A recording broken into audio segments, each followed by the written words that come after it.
चलिए आज ये सभी लोग शुरू करते हैं आज का लेक्चर। और आज हमारा जो टॉपिक रहेगा केमिकल ट्रांसफॉर्मेशन रहेगा गैस, ठीक है ना। चलिए आज ये शुरू करते हैं। सभी लोग इस वीडियो को लाइक कर दीजिएगा, शेयर कर दीजिएगा। आगे बढ़ते हैं। फिर एक छोटा सा कॉन्सेप्ट है, उसको देखेंगे एंड देन क्वेश्चन को सॉल्व करना शुरू कर देंगे गैस, ठीक है। और ये सारे के सारे जो क्वेश्चन है आपके CSIR नेट गेट और जस्ट से ही रिलेटेड हैं आपके, ठीक है। तो उन्हीं सब क्वेश्चंस को हम सॉल्व करने वाले हैं।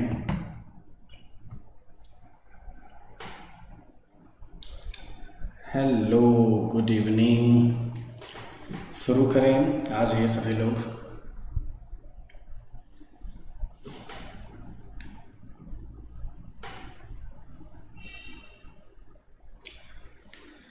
चलिए शुरू करते हैं। सबसे पहले हम थोड़ा सा इसमें आगे बढ़ें, ठीक है ना, मतलब कि केमिकल ट्रांसफॉर्मेशन पे जाएं। कुछ थोड़ी सी चीज़ें देख लेते हैं, जैसे कि आपके पास कुछ जनरलाइज्ड कोऑर्डिनेट, ठीक है। और आपके पास क्या है, एक आपका पॉइजन ब्रैकेट। ये कुछ चीज़ें आपकी इंपॉर्टेंट है गाइस यहाँ पे, ठीक है ना। ये ध्यान देना पड़ेगा आपको। इन सब में भी ये तो आपको पता ही है, ये वाला सबसे ज़्यादा इंपॉर्टेंट पॉइजन ब्रैकेट आपको सॉल्व करने आना ही चाहिए, ठीक है। अगर आपको ये नहीं आएगा फिर आप इस क्वेश्चन को नहीं कर पाएंगे। चलिए कोई नहीं, हम बताएंगे आपको। सबसे पहले एक चीज़ बात करते हैं गाइस, आपके पास जब भी केमिकल ट्रांसफॉर्मेशन में हम एंटर करते हैं तो आपके पास कुछ जनरलाइज्ड कोऑर्डिनेट होते हैं, जैसे कि आप देखते हो QI एंड PI, ऐसी कुछ चीज़ें आपके पास होती हैं गाइस, देखा है आपने। हम बेसिकली करते क्या है ना, इनको किसी अलग तरीके के नए जो आपके कोऑर्डिनेट्स हैं उनको हम ट्रांसफॉर्म करते हैं, ठीक है। जैसे कि आपने देखा होगा कैपिटल Q कैपिटल P, इस तरीके की चीज़ों में हम इनको ट्रांसफॉर्म कर देते हैं गाइस, ठीक है। या फिर अकेले भी यहाँ पे बात कर सकते हो। सपोज कीजिए कि मेरे पास ऐसे Q था, ठीक है। मेरे पास बहुत सारे Q के फॉर्मेट थे, Q1 Q2 Q3, जो भी यहाँ पे जो भी इसके क्या थे अनदर सेट ऑफ कोऑर्डिनेट्स जो भी है ना, इसको किस में ट्रांसफॉर्म कर दे रहा हूँ, मान लीजिए Q कैपिटल Q में। या फिर आपके पास जो P वाला पोर्शन है PI, इसको मैं कैपिटल P में ट्रांसफॉर्म कर दे रहा हूँ, ठीक है। तो जो आपके पास केमिकल ट्रांसफॉर्मेशन होता है, अब देखिए सीधा सा मतलब है, इसमें आपको यही करना है। मतलब कि आपके पास स्मॉल q या फिर स्मॉल p, ये जो कोऑर्डिनेट दिए रहेंगे इसको किसी अनदर सेट ऑफ कोऑर्डिनेट, जैसे कि आपका कैपिटल Q, जो कि सारे जितने भी आपके Q1 Q2 Q3 होंगे सबका वो कंबाइंड फॉर्म होगा, सबको वो एग्जिस्ट करके मतलब लेके चलता रहेगा, इंक्लूड करेगा वो। उसी के साथ ही साथ अगर हम P वाले को भी अगर लेके चलते हैं, P जो आपके पास PI था वो भी आपका ट्रांसफॉर्म हो जाता है कैपिटल P में। तो ये जो आपका एक ट्रांसफॉर्मेशन होता है ना, इसी को हम कैनोनिकल ट्रांसफॉर्मेशन बोलते हैं, ठीक है।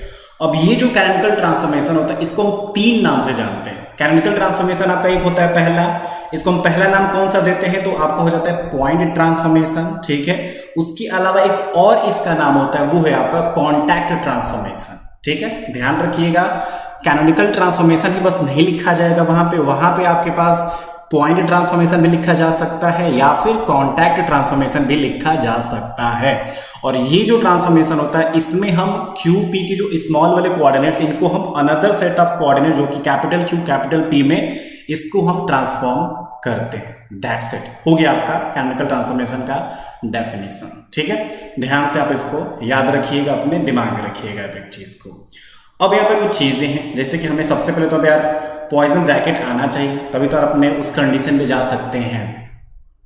सबसे पहले देखिएगा, अगर मैं दो आपके मान लीजिए मैं ले लेता हूं x, ठीक है ना, XY ले लेता हूं यहाँ पे, इसका पॉइजन ब्रैकेट में निकालने वाला हूं गाइस, ठीक है ना।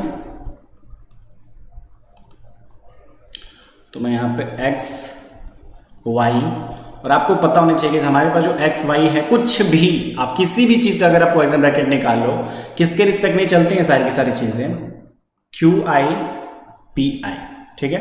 यहां पे अगर QI PI लिखा है तो भी ठीक है, अदरवाइज यहां पे नहीं भी लिखा होगा तभी आपको वही लिखना पड़ेगा,